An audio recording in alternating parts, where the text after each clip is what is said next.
1645년 2월 심양에서 한양으로 향하는 긴 행렬이 있었죠. 8년 만에 고국 땅을 밟는 한 사내가 있었습니다. 조선의 왕세자, 소현세자였습니다.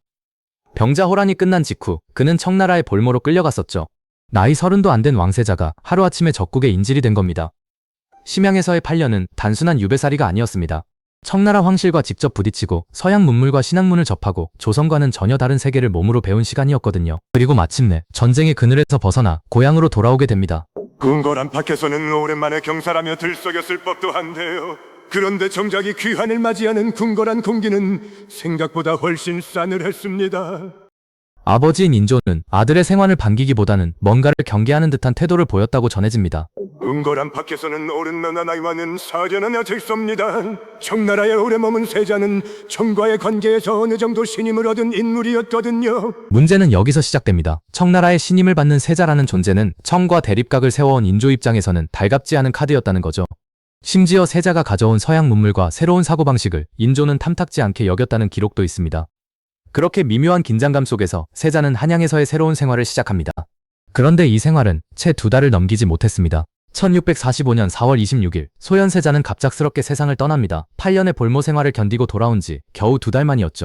당시 세자의 나이는 34, 지병이 있었다는 기록도 오래 알아왔다는 정황도 뚜렷하지 않았습니다. 궁궐한 사람들에게도 이 죽음은 너무 갑작스러웠던 모양입니다. 그런데 더 이상한 건 그 다음이었습니다. 보통 왕실에서 사람이 죽으면, 특히 세자처럼 신분이 높은 인물이 죽으면 절차가 복잡하고 오래 걸리기 마련인데요. 인조는 이 장례를 이례적으로 빠르게 처리하도록 지시합니다. 절차를 간소화하고 서둘러 마무리 지으려 했다는 거죠. 아들을 잃은 아버지치고는 뭔가 앞뒤가 맞지 않는 태도였습니다. 그리고 훗날 인조실록에 남은 한 줄의 기록이 이 죽음을 둘러싼 의혹에 불을 지피게 됩니다. 인조 23년 6월조에 적힌 내용인데요. 세자의 시신 상태에 관한 묘사였습니다. 몸이 온통 검게 변해 있었고 몸의 7구멍에서 피가 흘렀다는 기록이었습니다. 이 기록을 접한 사람이라면 누구나 같은 질문을 떠올릴 수밖에 없었을 겁니다. 이게 정말 자연사의 모습일까 하는 의문이었죠. 물론 이 기록 하나만으로 모든 걸 단정할 수는 없습니다. 실록의 서술이 과장됐거나 당시 사람들의 인식이 투영된 표현일 가능성도 학계에서는 함께 거론되거든요. 그런데 여기서 짚고 넘어갈 부분이 하나 있습니다. 세자의 치료를 맡았던 인물이 이 죽음 직전에야 갑자기 궁에 들어온 의관이었다는 사실입니다. 이 의관이 누구였는지, 왜 하필 이 시점에 세자 곁에 있었는지는 다음 이야기에서 좀 더 들여다볼 필요가 있습니다. 분명한 건 세자의 죽음 이후에도 이 의관에게 별다른 문책이 없었다는 점입니다. 보통이라면 세자가 죽었는데 담당 의관이 무사한 것도 이상한 일이었을 텐데요. 그리고 이 이상한 죽음 뒤에는 더 큰 파장이 기다리고 있었습니다. 세자빈과 어린 손자들에게까지 이어지는 훨씬 가혹한 이야기였죠. 인조는 왜 그렇게 서둘렀을까요? 그리고 이 죽음 이후 왕실은 어떤 선택을 하게 될까요? 그 의관의 이름은 이영익이었습니다. 이영익이 궁에 들어온 시점을 살펴보면 세자가 죽기 불과 석 달 전이었습니다. 오랫동안 왕실 주치의로 일해온 인물이 아니라 뭔가 갑자기 발탁된 느낌이 강한 인물이었던 거죠. 더 흥미로운 건 이영익이 원래 누구와 가까웠던 사람이냐는 부분입니다. 그는 인조의 후궁 쪽과 인연이 깊은 인물로 알려져 있었거든요. 세자가 위독해졌을 때도 이영익의 치료 방식은 석연치 않은 부분이 많았다고 전해집니다. 침을 잘못 놓았다는 이야기도 있었고 처방이 오히려 병세를 악화시켰다는 주장도 있었죠. 그런데 정작 세자가 숨을 거둔 뒤 조정에서는 이영익을 문책하자는 목소리가 나왔습니다. 물리에 단단과 만난 군den 단단한 인형 감단금 인형 감동방방금 과민인 등방한 면 방단작한 단단의 과방은 나는 그만한 그냥 바보는 뭐도 한방 바람이 아도 단작한 낙자막한 것도 아닌 한참 바바바바바 단작 이자바 한작한 권나쁜 바방 견성은 단작한 낙작한 바방 견성은 한참 바방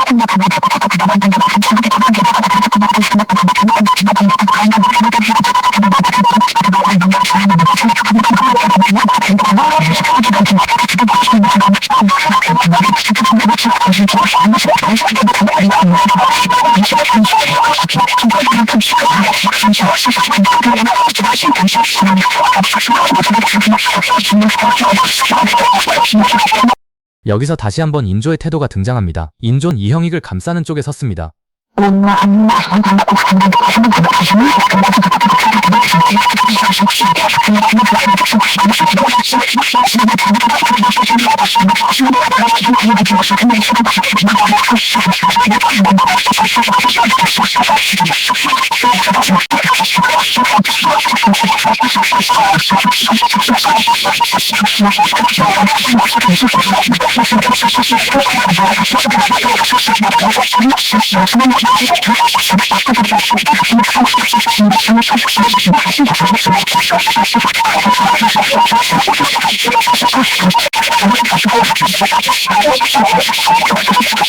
이 대목에서 많은 후대 사람들이 같은 질문을 던지게 됩니다. 왜 아들을 치료하다가 실패한 의관을 아버지가 굳이 나서서 지켜줬을까 하는 거죠. 물론 여기서 조심해야 할 부분이 있습니다. 이 정황들이 곧바로 인조가 배후에 있었다는 확정적 증거가 되는 건 아니라는 점입니다. 학계에서도 이 죽음을 두고 크게 두 가지 시각이 갈립니다. 하나는 지병이나 급성질환에 의한 자연사였을 가능성이고요.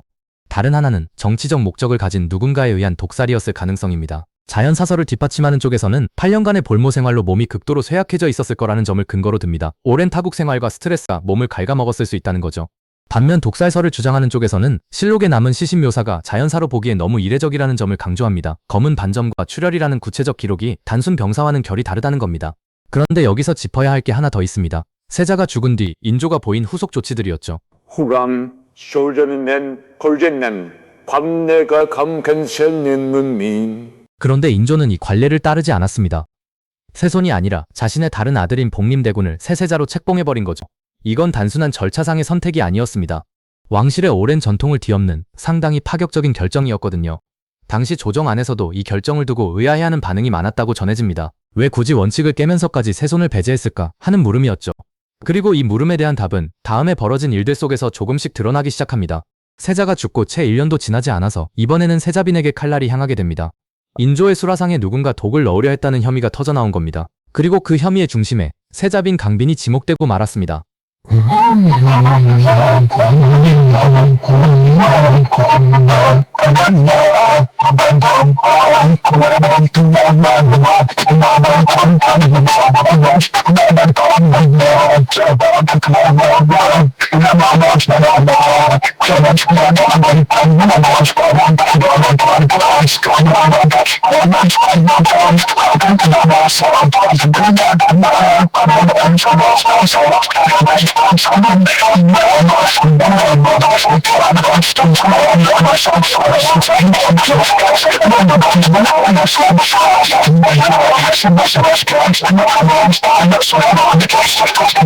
(1646년) 궁궐 수라관에서 시작된 이 의혹은 순식간에 눈덩이처럼 불어났습니다.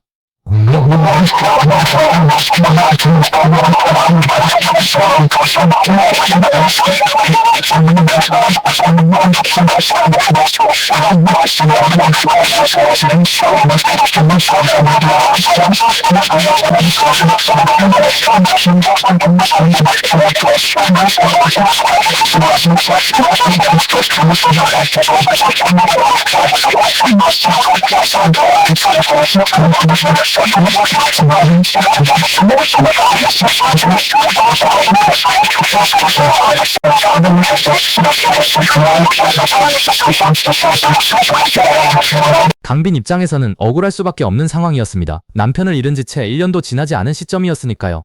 정강. 그런데 조정의 분위기는 강빈을 변호해줄 여지를 거의 남기지 않았습니다. 인조는 이 사건을 신속하게 처리하도록 지시합니다. 앞서 아들의 장례를 서둘렀던 것처럼 이번에도 결론을 빨리 내리려는 태도였죠. 정겐다. 결국 강빈은 패서인이 되어 궁에서 쫓겨났고 얼마 지나지 않아 사약을 받게 됩니다. 한나라의 세자빈이었던 사람이 남편이 죽은 지 1년 만에 죄인의 신분으로 생을 마감한 겁니다. 이미옷은 그 용이 아니었습니다. 판난 겁니다. 그런데 여기서 끝이 아니었습니다. 화살은 강빈의 친정 가족들에게까지 향했습니다. 강빈의 형제들은 처형을 당했고 그녀의 어머니는 모진 문초 끝에 세상을 떠났다고 전해집니다. 이 니랑 한 사람에 대한 의혹이 그 사람의 가족 전체를 무너뜨리는 결과로 이어진 거죠. 이 정도의 처벌 규모를 두고 볼 때 후대 사람들은 자연스럽게 의문을 품게 됩니다. 정말 이 정도로 확실한 증거가 있었던 걸까 하는 물음이었죠. 그런데 실록을 살펴보면 이 독살 시도의 물증이 명확했다는 기록은 뚜렷하지 않습니다. 오히려 정황상의 의심과 정치적 판단이 더해져 처벌의 강도가 결정된 것 아니냐는 시각이 학계에서 제기되기도 합니다. 물론 이 부분 역시 조심스럽게 다뤄야 할 지점입니다. 남아있는 사료만으로 강빈의 결백이나 유죄를 완전히 단정할 수는 없기 때문입니다. 분명한 건 이 사건을 거치면서 소현세자의 직계 가족이 사실상 정치적으로 완전히 제거됐다는 사실입니다. 그리고 이 흐름은 어린 손자들에게까지 그대로 이어집니다. 소현세자와 강빈 사이에는 세 아들이 있었습니다. 아직 어린 나이였던 이 아이들에게 유배라는 처분이 내려집니다. 행선지는 제주도였습니다. 한양에서 멀리 떨어진 척박한 섬이었죠. 큰아들과 둘째 아들은 유배지에서 목숨을 잃고 맙니다. 어린 나이에 낯선 섬에서 세상을 떠난 겁니다. 셋째 아들만이 가까스로 살아남았습니다. 훗날 이 아이는 경안군이라는 이름으로 복권되긴 하지만 그 사이 겪었을 시간은 결코 가볍지 않았을 겁니다. 여기서 다시 한번 짚어야 할 부분이 있습니다. 원래 왕실의 관례대로라면 소현세자가 죽었을 때 다음 후계자는 이 손자들 중 한 명이어야 했습니다. 그런데 인조는 이미 그 관례를 깨고 다른 아들을 세자로 삼았었죠. 그리고 이제는 그 손자들마저 유배라는 형태로 정치 무대에서 완전히 지워버린 겁니다. 말투만의 몰락치고는 지나치게 체계적이고 신속했습니다. 며느리는 사사되고 손자들은 유배지에서 쓰러지고 친정 식구들까지 처벌받는 이 흐름을 하나의 그림으로 놓고 보면 어떤 방향성이 뚜렷하게 읽힙니다. 소현세자와 관련된 모든 정치적 씨앗을 뿌리채 제거하려 했던 것 아니냐는 해석이죠. 물론 이 해석 역시 정황에 기반한 추정입니다. 하지만 결과만 놓고 보면 왕실 역사에서 이렇게 짧은 시간에 한 계열이 통째로 지워진 사례는 흔치 않습니다. 그렇다면 남은 질문은 하나입니다. 인조는 정말 이 모든 걸 알고도 침묵했던 걸까요? 아니면 스스로 설계한 결말이었을까요? 이 질문에 답하기 위해서는 먼저 인조라는 인물이 어떤 시대를 살았는지부터 들여다볼 필요가 있습니다. 인조는 반정으로 왕위에 오른 인물이었습니다. 정상적인 승계가 아니라 쿠데타에 가까운 방식으로 권력을 잡았다는 뜻이죠. 이런 방식으로 왕이 된 사람일수록 권력을 향한 불안감은 더 클 수밖에 없습니다. 언제든 자신도 같은 방식으로 밀려날 수 있다는 걸 누구보다 잘 알고 있었을 테니까요. 거기다 재위 기간 내내 겪은 전쟁도 만만치 않았습니다. 정묘호란과 병자호란, 두 차례나 청나라의 침공을 받았고 그 결과는 참혹했습니다. 특히 병자호란 당시 삼전도에서 겪은 굴욕은 인조 개인에게도 왕실 전체에도 씻기 힘든 상처로 남았습니다.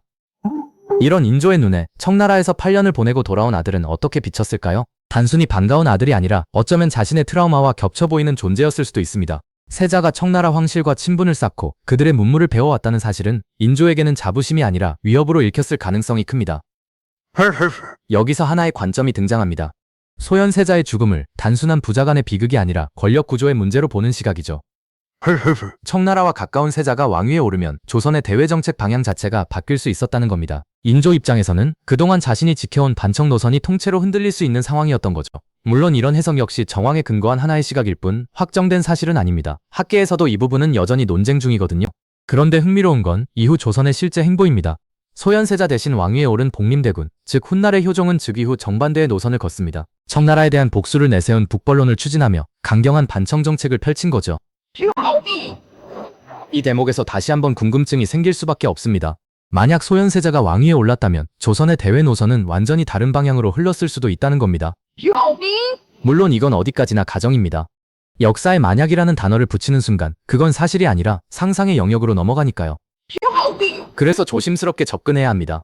소현세자가 즉위했다면 조선이 더 개방적인 근대화를 이뤘을 거라는 식의 단정은 후대의 희망 섞인 해석일 뿐 역사적 사실은 아니라는 점을 분명히 짚어야 하는 거죠. 다만 확실한 건 하나 있습니다. 소현세자의 죽음과 그 이후의 처리 방식이 조선 후기 대외 정책의 방향을 바꾸는 하나의 분기점이 됐다는 사실입니다. 한 사람의 죽음이 이렇게 국가의 진로까지 흔들 수 있다는 게 새삼 무겁게 다가오는 대목입니다.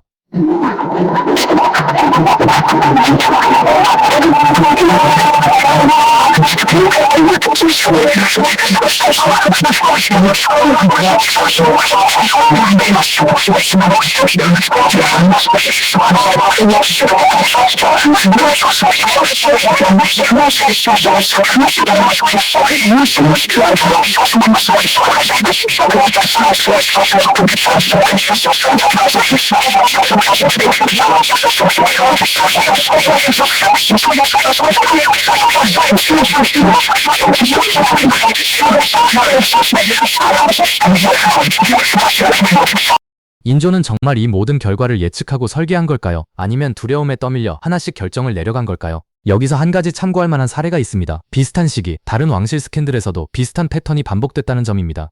권력의 정점에 있는 인물이 후계자를 위협으로 인식했을 때 그 인물을 직접 제거하기보다는 주변 인물부터 하나씩 무너뜨리는 방식이었죠. 며느리를 죄인을 만들고 손자들을 유배 보내고 결국 그 계열 자체를 정치 무대에서 지워버리는 방식 말입니다.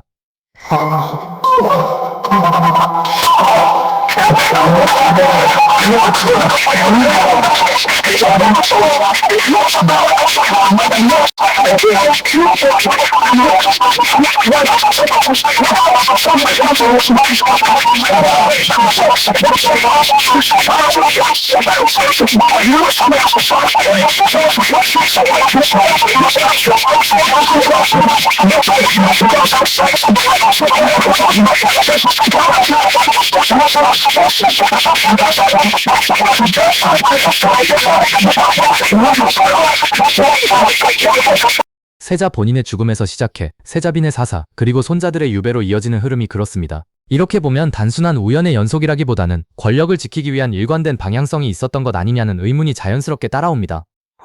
물론 이 역시 정황에 기반한 해석입니다.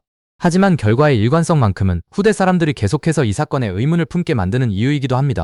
그렇다면 이제 시선을 조금 바꿔볼 필요가 있습니다. 당시 사관들은 이 사건을 실록에 어떻게 기록했을까요? 그리고 그 기록의 행간에는 또 어떤 이야기가 숨어 있을까요? 실록을 쓰는 사관들도 사실 자유롭게 붓을 놀릴 수 있는 처지는 아니었습니다.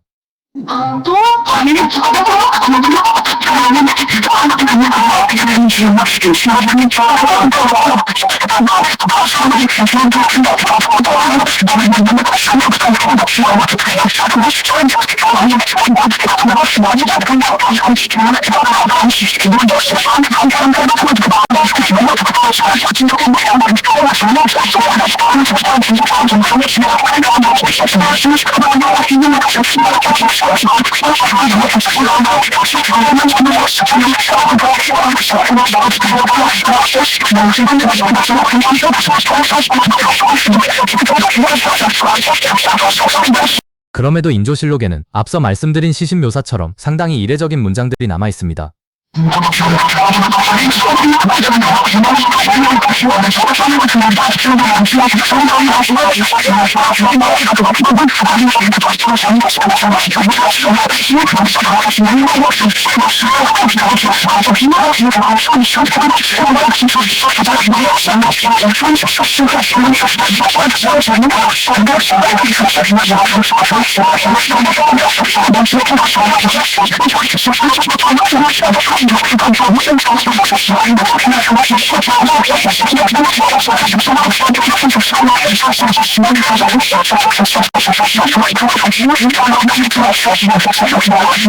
만약 이 죽음이 정말 자연스러운 병사였다면 굳이 이렇게 구체적이고 이상한 묘사를 남길 필요가 없었을 거라는 거죠. 사관들 입장에서도 이런 기록을 남기는 건 나름의 위험 부담이 있는 선택이었을 겁니다.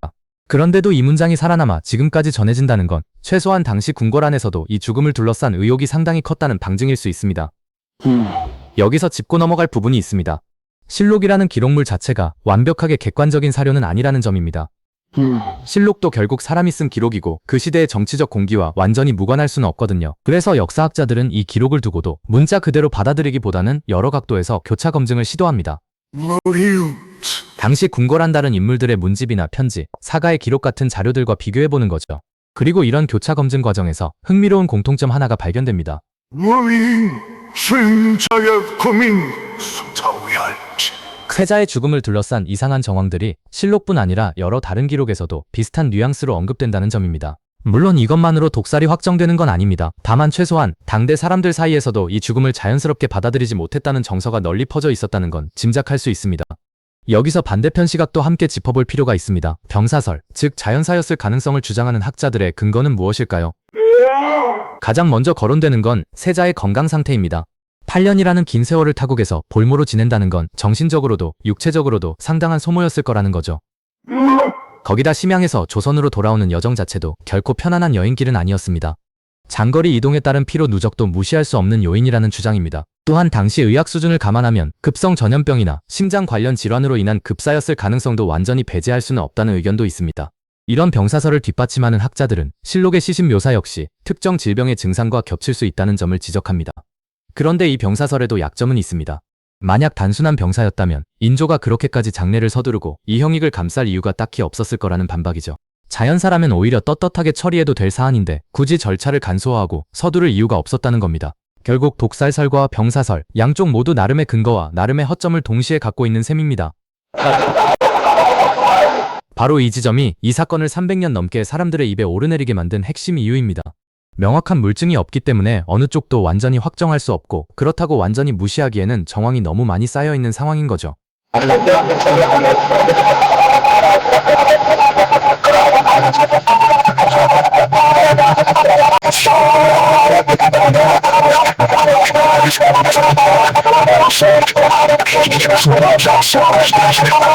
그리고 이런 애매함 속에서 후대 사람들은 각자의 시각으로 이 사건을 해석해왔습니다. 누군가는 인조를 아들을 죽인 냉혹한 권력자로, 그리고 누군가는 그저 시대의 비극 속에 놓인 한 아버지로 바라보기도 합니다.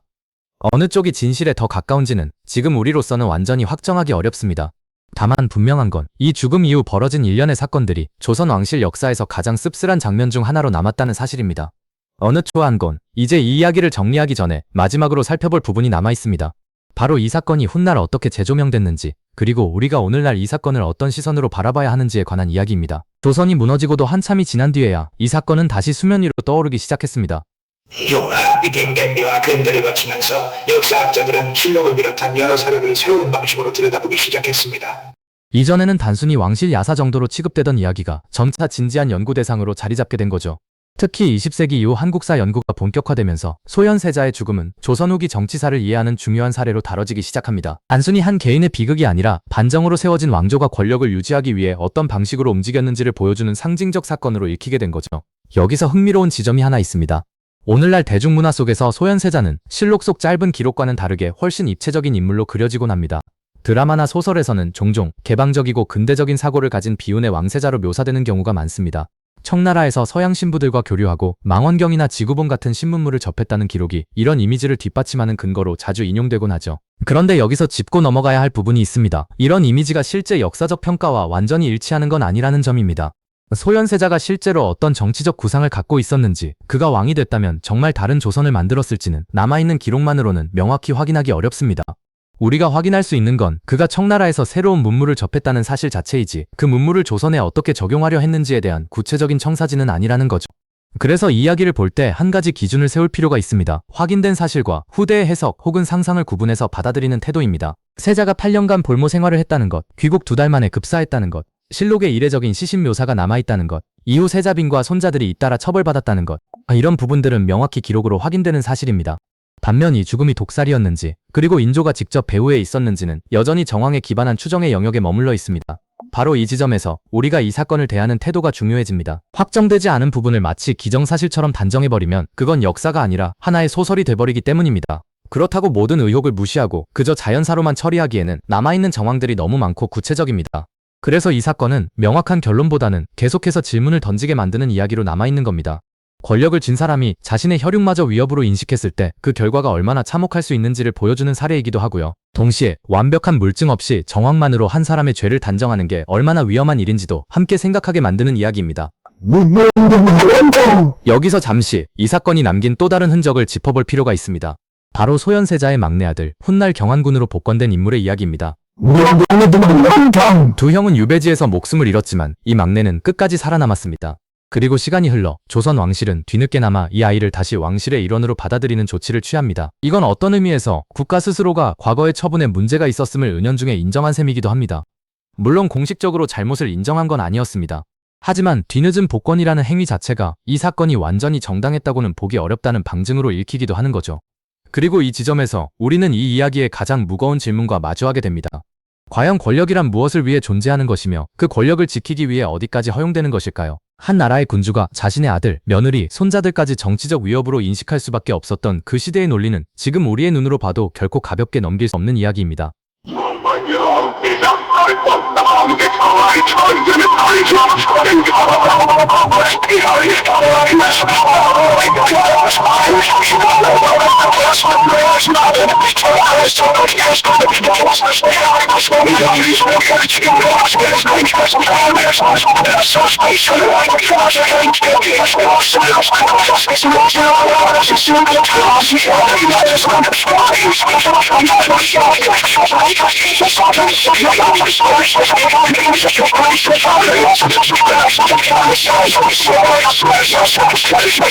다만 이 사건을 조금 다른 각도에서 들여다보면 또 하나의 실마리가 보입니다.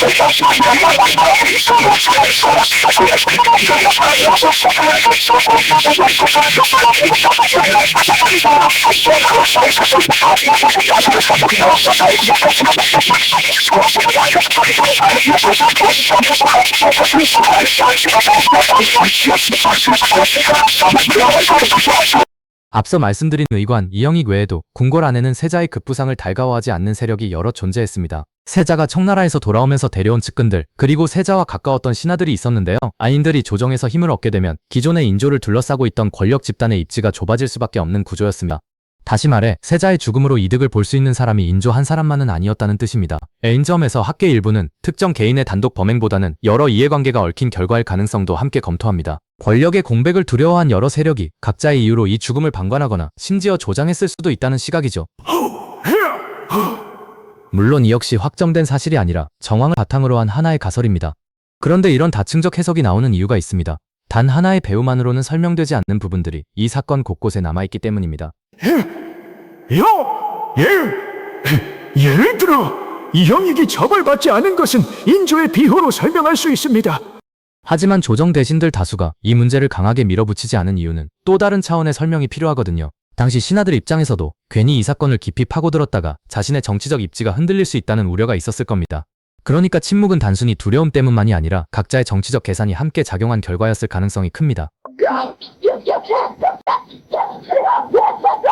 이 대목에서 시청자 여러분께 한 가지 생각해볼 지점을 남기고 싶습니다. 역사 속 침묵이라는 게 늘 순수한 공포에서만 나오는 건 아니라는 사실입니다. 때로는 이해관계에 따른 암묵적 합의가 진실을 덮는데 훨씬 효과적으로 작동하기도 합니다. 소현세자 사건에서도 아마 이런 여러 겹의 침묵이 겹겹이 쌓이면서 진실을 더 깊이 묻어버렸을 가능성이 있습니다. 그렇다면 우리가 오늘날 이 사건에서 확인할 수 있는 교훈은 무엇일까요? 첫 번째는 권력의 중심에 가까울수록 침묵의 유혹도 커진다는 사실입니다. 두 번째는 명확한 물증이 없는 죽음일수록 오히려 정치적 해석의 여지가 넓어진다는 점입니다. 세 번째는 승자의 기록만 남는 역사 속에서 억울하게 사라진 목소리를 되짚어보는 작업이 여전히 중요하다는 사실입니다. 소현세자와 강빈, 그리고 어린 손자들의 이야기는 바로 이 세 번째 교훈을 가장 극적으로 보여주는 사례입니다. 승자였던 효종의 계보는 이후 조선 왕실의 정통으로 이어졌지만 패자였던 소현세자 계열은 역사의 그늘 속으로 사라졌습니다. 그리고 우리가 오늘 이 이야기를 다시 꺼내는 이유도 바로 그 그늘 속 목소리에 잠시나마 귀 기울여 보기 위해서입니다. 역사는 언제나 승자의 시선으로 기록되기 쉽지만 그 이면에는 늘 다른 진실의 조각들이 남아있기 마련입니다. 소현세자의 죽음을 둘러싼 이 모든 정황들, 실록의 이례적 기록, 의관의 석연치 않은 행적, 그리고 뒤이은 세자빈과 손자들의 비극. 이 조각들을 하나씩 맞춰보면 완전한 그림은 아니더라도 최소한 이 사건이 단순한 우연이 아니었다는 인상만큼은 뚜렷하게 남습니다. 그리고 바로 이 지점에서 우리는 마지막으로 이 이야기가 오늘날 우리에게 어떤 의미로 다가오는지를 함께 정리해볼 필요가 있습니다. 지금까지 살펴본 이야기를 다시 한번 천천히 되짚어보겠습니다. 8년의 볼모 생활을 마치고 돌아온 왕세자, 그리고 겨우 2달 만에 찾아온 갑작스러운 죽음. 실록에 남은 검은 반점과 출혈이라는 이례적인 기록, 그리고 아무 문책도 받지 않은 의문의 의관, 여기에 이어진 세자빈의 사사, 손자들의 유배, 그리고 왕실 계승 구도의 전면적인 변화까지 이 모든 조각들을 하나로 이어놓고 보면 단순한 우연이라고 넘기기에는 지나치게 촘촘하게 맞물려 있다는 인상을 지우기 어렵습니다.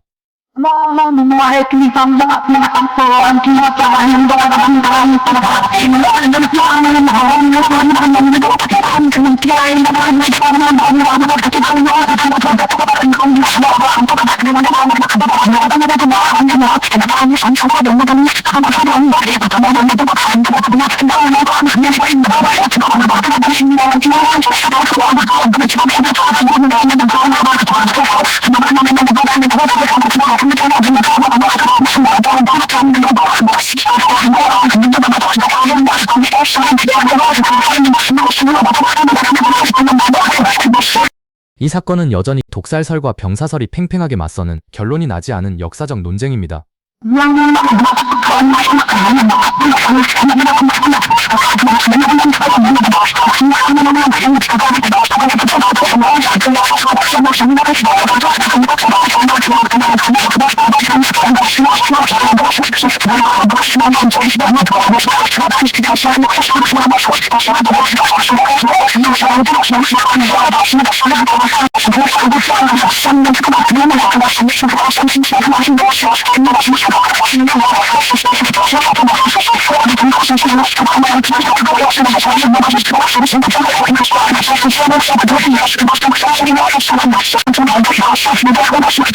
오히려 권력이라는 구조 안에서 한 사람의 죽음이 얼마나 많은 이해관계와 얽혀 있었는지를 들여다보는 작업에 가깝습니다. 인조가 정말 아들의 죽음에 관여했는지는 지금도 알 수 없습니다. 다만 그 이후 그가 보인 행동들, 서두른 장례, 감싸준 의관, 그리고 며느리와 손자들에게 내려진 가혹한 처분은 분명한 사실로 남아있습니다. 그리고 이 사실들이 겹겹이 쌓이면서 후대 사람들에게 계속해서 하나의 질문을 던지고 있는 겁니다. 말입니다.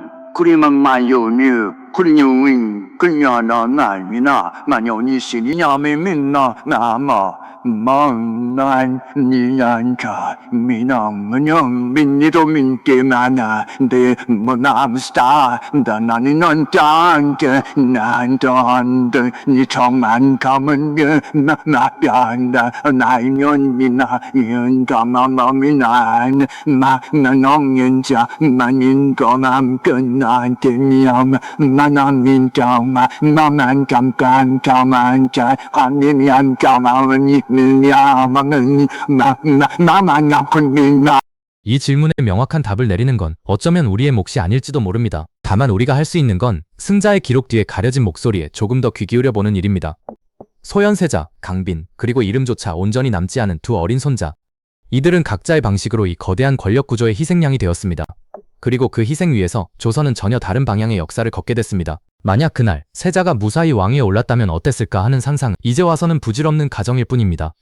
일소의 뜻은 truyền 인간이온 세멘트다우 전체 비타 근거 산녀 영랑 벽을 민나 박일 대마에 김이등 전 단축이 대마 그는 절스반 성승 탐난한 태도는 점 스파마든마 절진마임 보통 선거 대하는가 격신 스티니 소미야.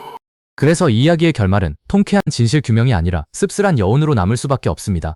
만인 군화wan 기능은 전야 잔 함께튼 청년 사명 등등 전야 넘사리는 순한 순간 감정동 전중 땐선 감자는 뜻반가. 다만 한 왕세자의 죽음이 한 가문 전체를 무너뜨리는 결과로 이어졌다는 사실만큼은 또렷하게 남아 있습니다. 그리고 그 침묵 속에서 진실은 여전히 궁궐 깊은 어딘가에 묻혀 있는지도 모릅니다. 역사는 늘 승자의 언어로 쓰이지만 그 여백 속에는 언제나 다른 목소리가 남아있기 마련입니다. 오늘 우리가 소현세자의 이야기를 다시 꺼내본 이유도 바로 그 여백을 함께 들여다보기 위해서였습니다. 권력의 정점에서 벌어진 이 비극이 300년이 넘도록 우리에게 계속 질문을 던지고 있다는 사실. 그 자체가 이 이야기가 아직 완전히 끝나지 않았다는 증거일지도 모릅니다. 여기까지 소현세자의 의문사와 그 이후 벌어진 왕실의 비극을 함께 살펴봤습니다. 역사의 만약은 없지만 남겨진 기록과 정황들을 통해 우리는 계속해서 진실에 조금씩 더 가까이 다가갈 수 있습니다.